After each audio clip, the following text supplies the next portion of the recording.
specific things that were cut, but just an estimate?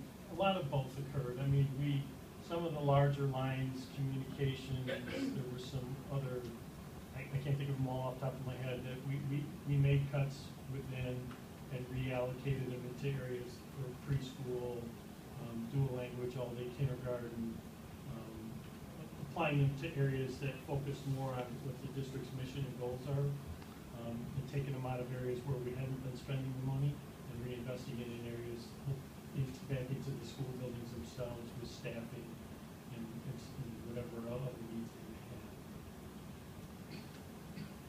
So ultimately, did it kind of maintain a flat level?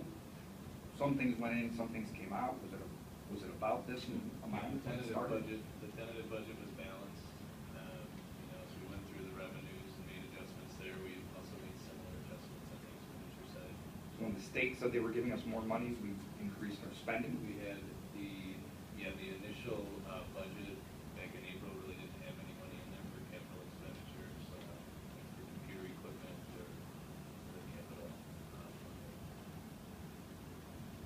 Because at that time, state aid had been prorated down to 82%. So when we got the improved numbers from the state, that we increased expenditures. Put some money in for capital, there was additional money for staffing, because we still had 3,000 computers sitting out there that are 6 and 7 years old. And we waited till the last minute this last fiscal year to do it, to make sure that we would be okay fiscally before we made the decision. From an implementation standpoint, that was rough on us internally and to our teachers out in the district. Ideally, you'd like to budget for it, prepare for it, so you can do it in an easier flow. The other piece would be, we were 4 years behind, I believe, on our bus replacements. So last year, the buses that we traded in were 14 years old. Ideally, we prefer not to have them greater than 10 years old, but we still have several buses operating in our fleet that are 11 and 12 years old. You mentioned the computers. Are those items that we're taking full advantage of, like the E-rate programs on? We use E-rate pretty well. A lot of it was focused this last year and this year towards putting wireless access in the sites that qualified, and we increased our speeds. That was one of the contracts that came to the board earlier in the spring. We shifted everything.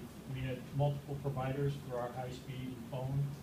We went to one provider and increased our speed, I think, by about 10 times to all of the sites. So every site, AT&T put in new access lines. So E-rate went for a lot of that.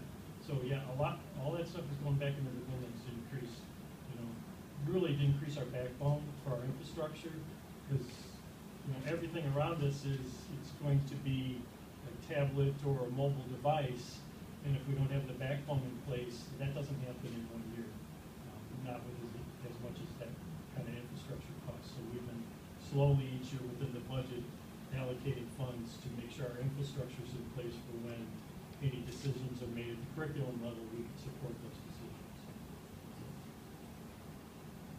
I have a little question. I was reading, maybe this is a dangerous thing, but I was reading the other day that a lot of textbook people were going completely digital.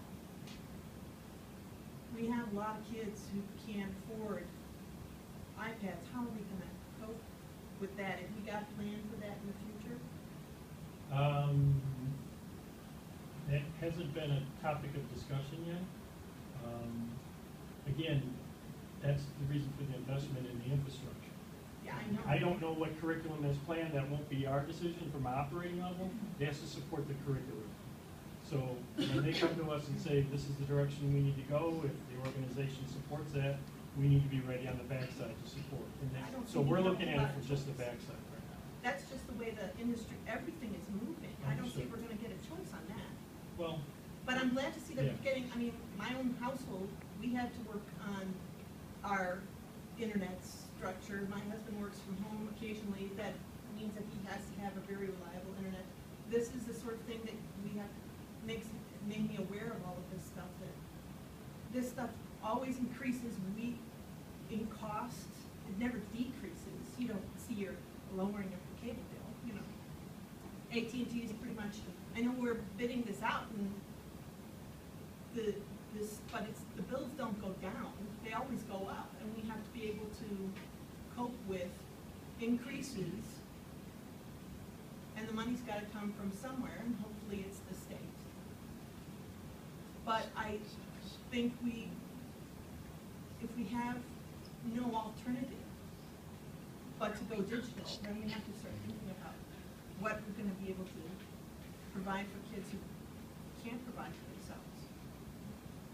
It's just something. No, and that's one of the things that Jeff cannot address this because that's Right. not in his area of domain.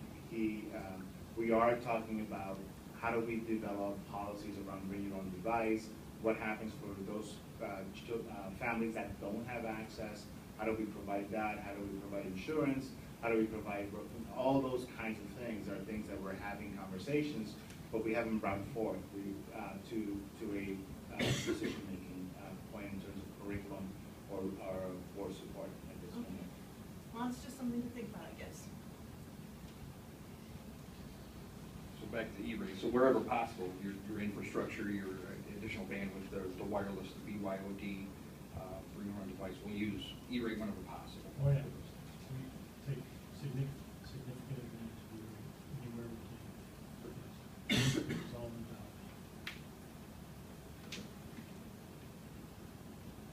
the Any other questions, comments?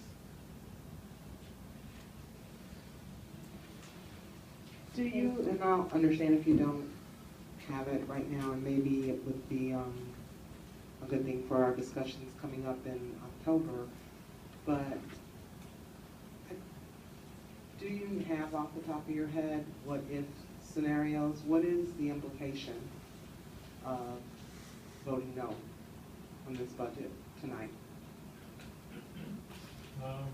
Well, we miss our timeline for submittal to the state. We're supposed to submit by the end of September. And then we also have to submit budgets to all of the bond holding organizations. Each county also gets Each a county copy. has a copy. What are the ramifications if you vote no and we can't submit it? I can't specifically address that. Well, I meant, I appreciate that. I hadn't thought about that. What, those are maybe some legal ramifications, but what are the financial ramifications? We would continue to operate. I mean, we can't stop operating. So we would go back and work with our leadership to try to figure out then what is the expectation and what do we do. I mean, I think a vote of no to this budget is saying let's close the doors, because then we don't have a budget.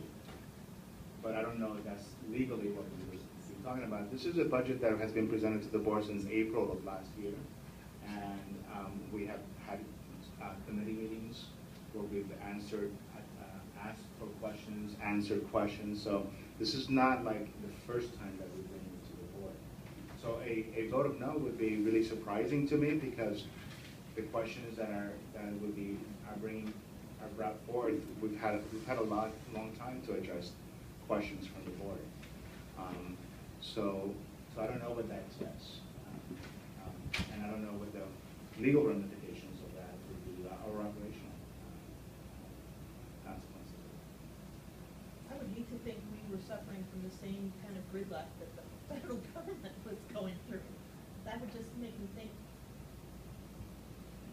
what had happened to my fellow citizens? Procedurally, if we did vote no, we're not closing the doors. We just heard Mr. King say that we wouldn't close the doors. We continue to operate. If we voted no, we'd go back to the drawing board. The staff would work to make modifications and come back to the board with a modified approval. Correct. I don't know. And that may be true, but I think they've made modifications since last April, according to what we have, our questions and our concerns and everything that we've talked about during all these budget presentations we've had since April.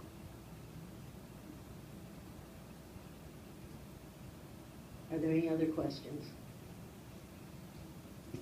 Okay, then could I have a motion to approve the resolution adopting the school district U-46 budget July 1st, 2013 through June 30th, 2014? So moved. Second. Any discussion? Roll call, please. Ms. Bowden? Yes. Mrs. Neal Ellis? Yes. Mr. Napolitano? No. Ms. Nolan? No. Mrs. Shroder? Yes. Madam President? Yes.